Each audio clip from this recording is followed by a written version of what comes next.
यसु के ज़िंदा जलाली और बाबरकत नाम में आप सबको सलाम। मैं आपकी होस्ट हानिया वसीम आपको वेलकम करती हूँ आपके अपने शो में जिसका नाम है बेदार नौजवान।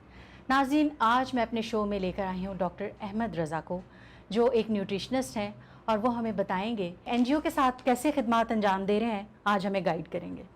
बेसिकली जिस एनजीओ के साथ मैं लिंक हूँ उसका नाम है यूनाइटेड केयर फाउंडेशन, जो 2011 से लोगों की वेलफेयर के लिए काम कर रही है। ये एक नॉन प्रॉफिटेबल एनजीओ है। इसका स्टार्ट सर खालिद सरदार साहब, जो कि एज अ प्रेसिडेंट हैं, उन्होंने इनिशिएटिव लिया कि हमें लोगों की सर्विंग के लिए कुछ करना चाहिए, क्योंकि ह्यूमैनिटी जो है वो सबसे फर्स्ट आती है, प्योरिटी होनी चाहिए हमारे लिए। बिल्कुल, क्योंकि आजकल का जो ऐसा बिजी शेड्यूल है कि अपने लिए लोगों के पास टाइम नहीं है।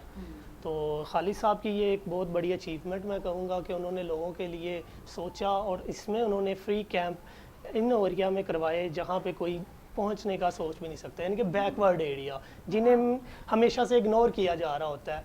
उस जगह पे जाके उन्होंने कैंप किए और उनके 4 मेन प्रोग्राम थे जिन पे उन्होंने अवेयरनेस स्टार्ट की। एक वाटर सैनिटेशन, उसके अलावा फूड एंड न्यूट्रिशन, क्योंकि बेसिकली हम पाकिस्तान में बात करें तो फूड एंड न्यूट्रिशन का जो है ना बहुत बदतर हालत है। इसमें हम ये नहीं कह सकते कि बच्चों के पास खाने के लिए फूड ही नहीं है, बल्कि उसकी क्वालिटी की बात की जाए, उसकी क्वांटिटी की बात की जाए, और वो भी नहीं बेटर, पीने को साफ। और ये बहुत बड़ा इनिशिएटिव था। उन्होंने 2 जगह पे हमने प्लांट लगाए हैं। अच्छा। एक है बल्लो की वाली साइड पे, दूसरा सुंदर वाली साइड पे हमने वाटर सैनिटेशन प्लांट लगाए। सुनकर खुशी हुई कि हमारे मुल्क में ऐसे लोग भी खिदमत सर अंजाम दे रहे हैं। तो इस टाइम आपको पता है कोविड का टाइम चल रहा है, इसमें एक न्यूट्रिशनिस्ट का होना क्यों ज़रूरी है? न्यूट्रिशन को आप देखें तो basically nutrition is a social determinant of your health. अगर आप हेल्दी प्रॉपर डाइट ले रहे हैं तो वो आपकी इम्यूनिटी को स्ट्रॉन्ग करती है। जो भी आप खाते हैं या जो भी आप पीते हैं वो आपकी बॉडी पे इफ़ेक्ट करता है। बॉडी पे जब वो इफ़ेक्ट करता है तो उसकी एबिलिटी किसी भी वायरस, किसी भी इन्फेक्शन के ख़िलाफ़, उसको लड़ने के ख़िलाफ़, उसकी रिकवरी टाइम में बहुत अहम रोल करती है।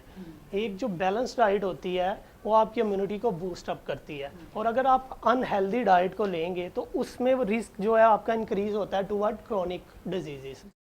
तो इसी वजह से जो हेल्दी डाइट है उसका बहुत ज़्यादा रोल है कि वो आपकी इम्यूनिटी को बूस्टअप करे। जैसे ही आपकी इम्यूनिटी बूस्टअप होगी तो आपकी क़ुव्वत मुदाफ़त इंक्रीज़ होगी, यानी कि आप ज़्यादा स्ट्रॉन्ग होंगे, विल पावर होंगे किसी भी वायरस या बैक्टीरिया के ख़िलाफ़ लड़ाई के दौरान, जो कि आप उसके ख़िलाफ़ बेहतर तरीके से लड़ सकते हैं एज़ कम्पेयर टू अगर आपकी इम्यूनिटी वीक हो। तो इम्यूनिटी को बूस्ट अप करने के लिए हमें कौन से वाइटामिन्स लेने चाहिए?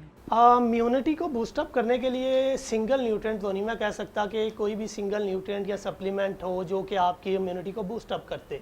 इसके लिए आपको होल न्यूट्रिशन की ज़रूरत होती है, यानी कि आप वैरायटी ऑफ फूड्स लें जो कि जिसमें आपके totally micronutrients, vitamins, minerals आ जाएँ।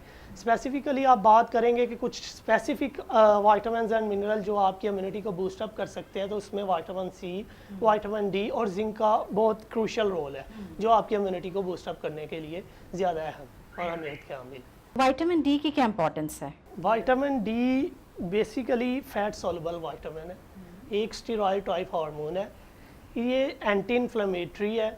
इसका जो मैकेनिज़्म है ये रिड्यूस करता है माइक्रोबियल इन्फेक्शन को। उसके अलावा विटामिन डी के जो सप्लीमेंटेशन है ये वायरल इन्फेक्शन हो गया, HIV, इन्फ्लुएंजा, इनके ख़िलाफ़ बेटर है। और कुछ क्लिनिकल स्टडीज़ हमें ये भी शो करती हैं कि लो विटामिन डी का लेवल जो है उसमें लोग ज़्यादा चांसेस होते हैं कि रिस्पिरेटरी ट्रैक इन्फेक्शन हो सके। कोविड आपको पता है कि इन्फेक्टेड इन्फ्लेमेटरी लंग डिजीज़ है, तो अगर आपका विटामिन डी का लेवल कम होगा तो आपके चांसेस ज़्यादा हैं कि आपको इन्फेक्शन का चांस ज़्यादा हो सकता है एज़ कम्पेयर टू जिसका विटामिन डी का लेवल आपसे ज़्यादा बेहतर है। जिसी तरह कोविड एक पैंडेमिक की सूरत में आया हुआ है, इसी तरह विटामिन डी को ओवरऑल देखा जाए तो विटामिन डी की deficiency all over the world है, इसी तरह पाकिस्तान में है। और अगर हम इसके सोर्स की बात की जाए तो नेचुरल जो सोर्स है विटामिन डी का वो सनलाइट है। और कोविड के दिनों में हमें 10 से 11 बजे के दरमियान अगर हम 10 से 15 मिनट सनलाइट लेते हैं तो वो हमारे लिए बहुत अच्छा है। और अगर उसके अलावा देखा जाए इसके सोर्सेज जो फूड में आते हैं, इसके 2 टाइप होती हैं, vitamin D2 and vitamin D3। Vitamin D2 के जो सोर्सेज होते हैं वो हम प्लांट से भी ले सकते हैं, प्लांट। और विटामिन D3 जो होता है वो एनिमल सोर्सेज से होता है। तो अगर हम देखा जाए कि एनिमल सोर्सेज लाइक एक पर्सन ऐसा है जो फिश हो गया, मीट हो गया कंज्यूम नहीं कर सकता, एटलीस्ट वो एक एग तो ले सकते हैं ना, तो हमें अल्टरनेटिव जाना पड़ेगा। यानी कि एक चीज़ है जो एक्सपेंसिव है, हम अफोर्ड नहीं कर सकते, तो उसका अल्टरनेटिव जो चीप सोर्स है हमारे पास क्या है, हम उसके अल्टरनेटिव क्या रिप्लेस कर सकते हैं। तो इसी वजह से अगर विटामिन डी की सप्लीमेंटेशन हम स्टार्ट कर दें, क्योंकि विटामिन डी की डेफिशिएंसी मोस्टली जो होती है वो ओल्ड एज में ज़्यादा आ रही है, उसी वजह से उन्हें चाहिए कि विटामिन डी की सप्लीमेंटेशन स्टार्ट करें और साथ लिवर ऑर्गन मीट जो है उसका यूज़ करें।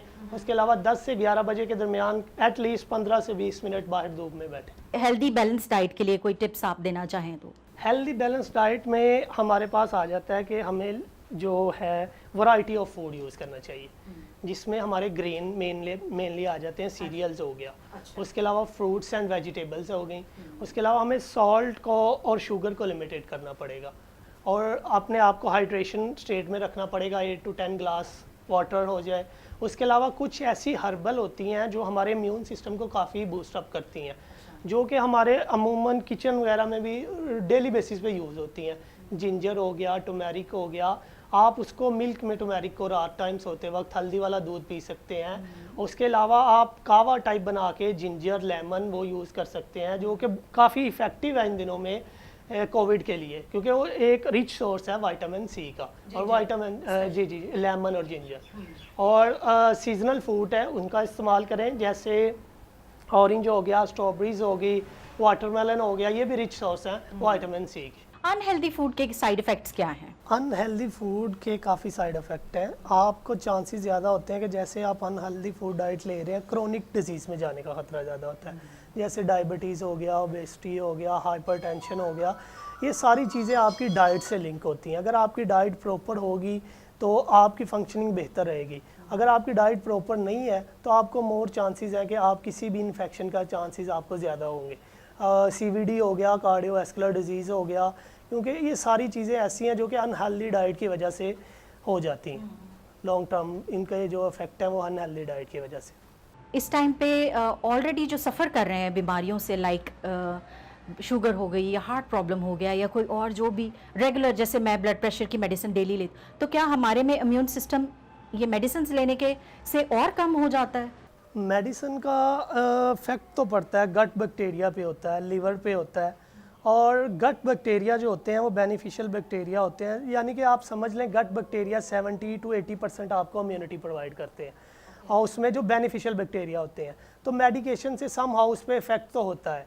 तो लाइक आप तो बात कर रही हैं ऐसी डिजीज़ जो कि मोर कॉमन है। अगर हम बात करें छोटी सी चीज़ जो जिसे हम इग्नोर ही कर जाते हैं, for example constipation, diarrhoea, nausea, इन दिनों में अगर आपके गट बैक्टीरिया में वो बेनिफिशियल बैक्टीरिया ही मौजूद नहीं है जो कि आपको किसी वायरस या बैक्टीरिया के अगेंस्ट जो है वो पावर प्रोवाइड करें कि आप उसके अगेंस्ट अच्छे से लड़ सकें, तो आपको इसके बारे में भी सोचना चाहिए कि हमें कौन सी चीज़ है जो बेनिफिशियल बैक्टीरिया है। फॉर एग्जांपल अगर हम योगर्ट लेते हैं तो उसमें बेनिफिशियल बैक्टीरिया है जो हमें इम्यूनिटी प्रोवाइड करते हैं, जो हमारी गट के लिए इंपॉर्टेंट है। तो हमें जो अंडरलाइन कॉज है उसे भी देखना है, उसका भी ट्रीटमेंट करना है, और ओवरऑल जो चीज़ हमारे लिए बेनिफिशियल है उसे भी देखना है कि एक माइनर सी चीज़ है। फॉर एग्जांपल मैंने आपसे कहा कॉन्स्टिपेशन हो गया, डायरिया हो गया, और अगर आपकी गट्स में वो नेगेटिव बैक्टीरिया हैं, यानी कि वो आपकी इम्यूनिटी के ख़िलाफ़ ऐसा वर्क नहीं करेंगे जितना बेनिफिशियल बैक्टीरिया कर सकते हैं। तो इसी वजह से आपको सारी चीज़ों को अंडरलाइन रखते हुए, मद्देनज़र रखते हुए आपकी डाइट को प्रॉपर होना चाहिए, जिसमें आपकी ग्रेन 8 to 11 सर्विंग होनी चाहिए। डेली डे में आपका 5 to 6 serving fruits and vegetables होनी चाहिए। नट्स आपकी डाइट में इंक्लूड्स होने चाहिए, मिल्क एंड योगर्ट। उसके अलावा हेल्दी फैट्स आप में, और उसके अलावा आपने जो रिस्ट्रिक्ट करना है उसमें शुगर, सॉल्ट का इंटेक, और बाहर से जो भी चीज़ें हैं रेडीमेड, हम कहते हैं कि चीज़ मिल रही है, तैयार मिल रही है, हमें टाइम ना लगाना पड़े। जो आजकल का इतना बिजी दौर है कि हमारे पास टाइम ही नहीं अपनी फूड के लिए, जो कि मेन चीज़ है हमारे लिए। इसी वजह से इस कोविड में हमें अपनी डाइट को प्रॉपर करना चाहिए, साथ में supplementation, vitamin C, vitamin D, zinc का भी साथ लाजमी कंपल्सरी लेना चाहिए, जो कि आपको इम्यूनिटी को बूस्ट अप करे। विटामिन सी और जिंक की इंपॉर्टेंस क्या है? विटामिन सी आपने पहले भी ख़बरों में सुना होगा, रिसर्चेस में आ रहा था कि विटामिन सी का बहुत रोल है, इससे तो कोविड ख़त्म हो जाता है। लेकिन न्यूट्रिशन जो है वो क्योर नहीं है कोविड का। ये आपकी इम्यूनिटी को स्ट्रॉन्ग कर सकता है, आपकी विल पावर को स्ट्रॉन्ग कर सकता है कि आप फाइट कर सकें उस वायरस के अगेंस्ट। जो विटामिन सी है इसका बेनिफिशियल रोल है, ये वाटर सोलबल विटामिन है, ये आपकी ग्रोथ के लिए, आपकी डेवलपमेंट के लिए, आयरन अब्जॉर्प्शन के लिए और इसके अलावा ये जीन रेगुलेशन, न्यूरोट्रांसमीटर और इम्यूनिटी में इसका काफ़ी सेलुलर फंक्शन इसके हैं जो कि आपकी इम्यूनिटी को बूस्ट अप करते हैं। तो इसका काफ़ी रोल है विटामिन सी का। लेकिन ये नहीं कह सकते कि ये क्योर है या ये सिंपली आप विटामिन सी सप्लीमेंटेशन लेने से कोविड से बच सकते हैं। इसका रोल है, ये इम्यूनिटी में रोल अपना प्ले करता है आपकी इम्यूनिटी को बूस्ट अप करने में।